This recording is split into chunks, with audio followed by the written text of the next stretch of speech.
हमारे सबके ज्येष्ठ नेता मार्गदर्शक आदरणीय डॉक्टर जोशी जी,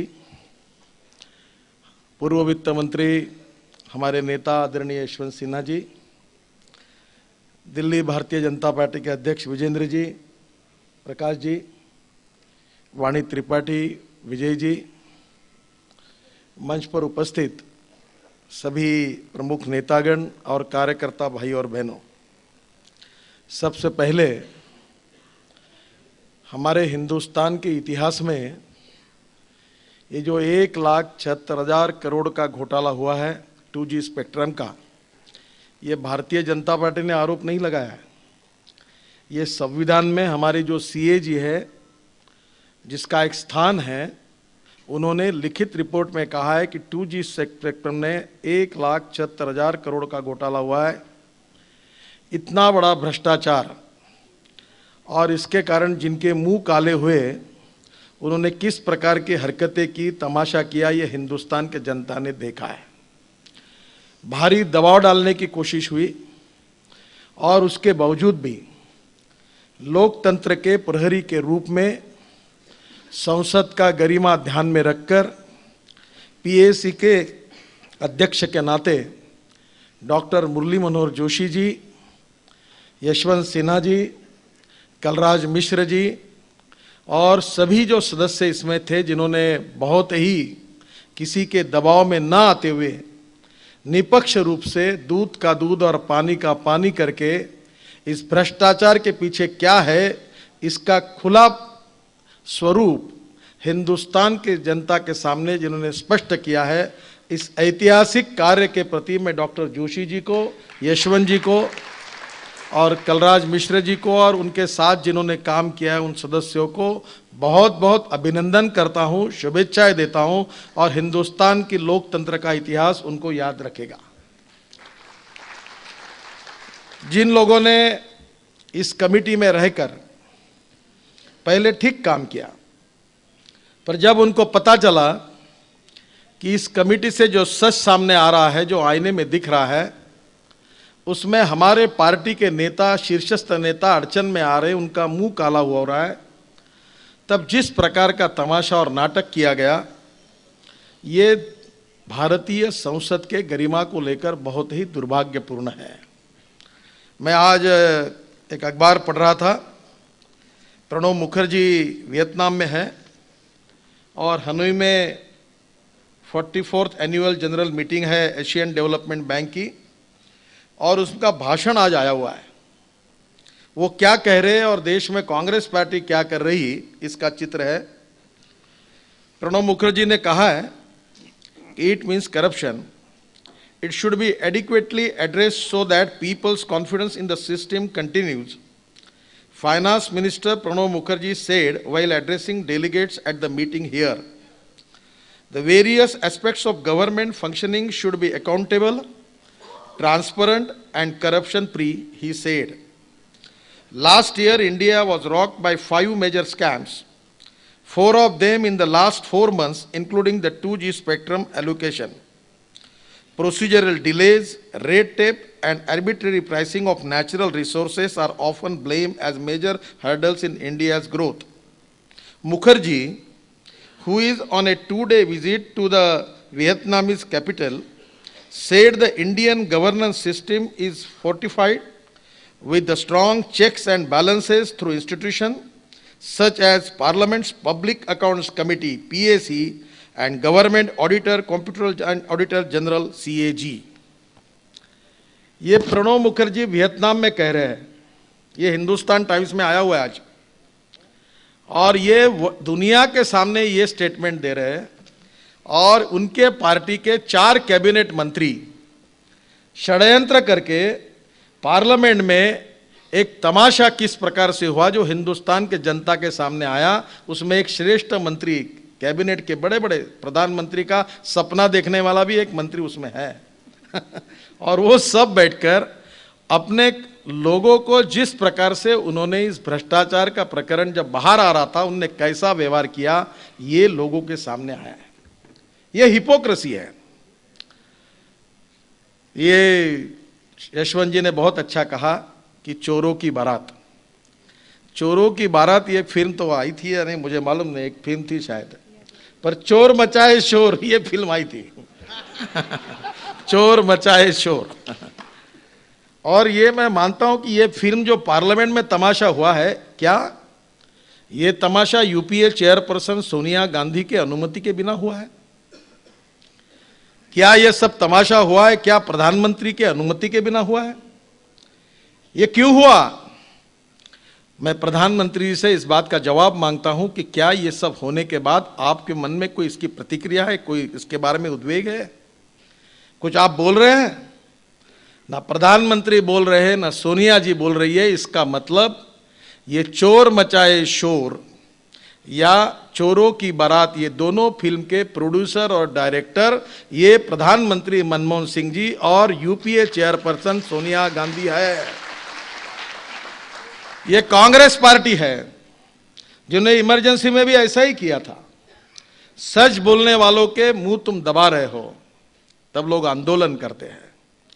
आप बहुमत के भरोसे विपक्ष का मुंह बंद करने का काम लोकसभा में शायद करने की कोशिश कर सकते हैं, पर जनता जो जागरूक हुई है भ्रष्टाचार के खिलाफ, उसको कैसा रोकेंगे, ये मेरा कांग्रेस पार्टी को सवाल है। मुझे इस बात से और एक अच्छी बात याद आई कि महाभारत में विदुर ने बहुत अच्छी बात कही है और वो न्याय व्यवस्था के बारे में है।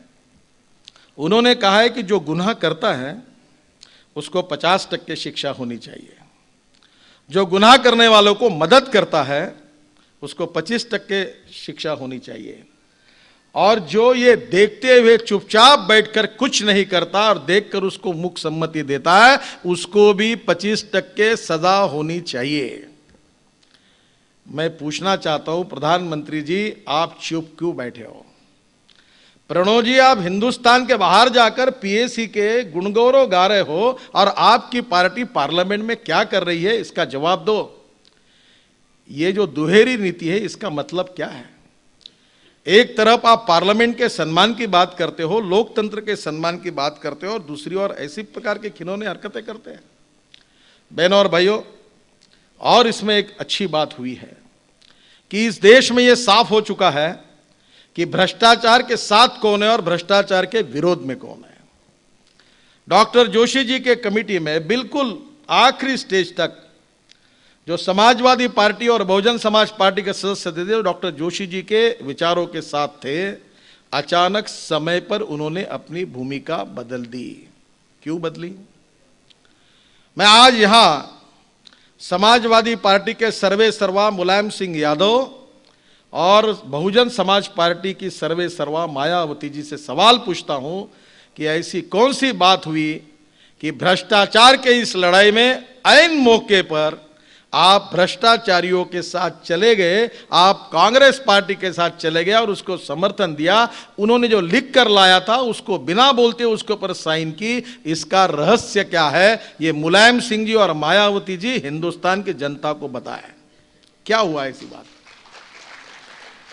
और ये बात साफ हो गई।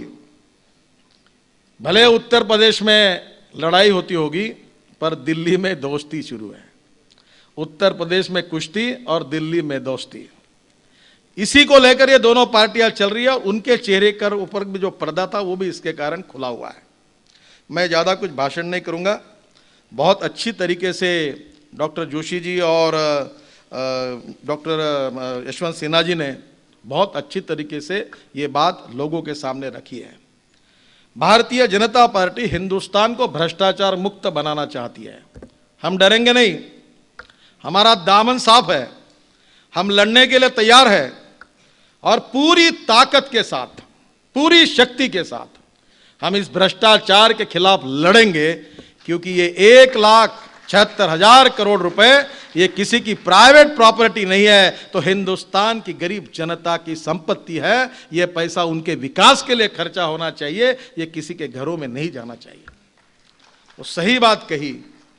मैं किसानों में काम करता हूं और उस क्षेत्र से आया हूं जहां हजारों किसानों ने आत्महत्या की। उसी 5 जिलों में मैं काम करता हूं।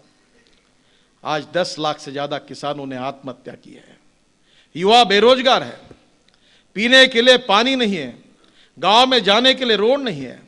अगर स्कूल की बिल्डिंग है तो टीचर नहीं है, टीचर है तो बिल्डिंग नहीं है, दोनों है तो विद्यार्थी नहीं है, तीनों है तो पढ़ाई नहीं है। दवाखानों की हालत ऐसी है, डॉक्टर साहब ने जो रिपोर्ट दिया उसमें सच्चाई सामने आई। दवाई नहीं, डॉक्टर नहीं, नर्स नहीं, कोई जाता नहीं, और गया तो मरने के लिए जाता है। ऐसे दवाखानों की हालत है, लोग मर रहे हैं।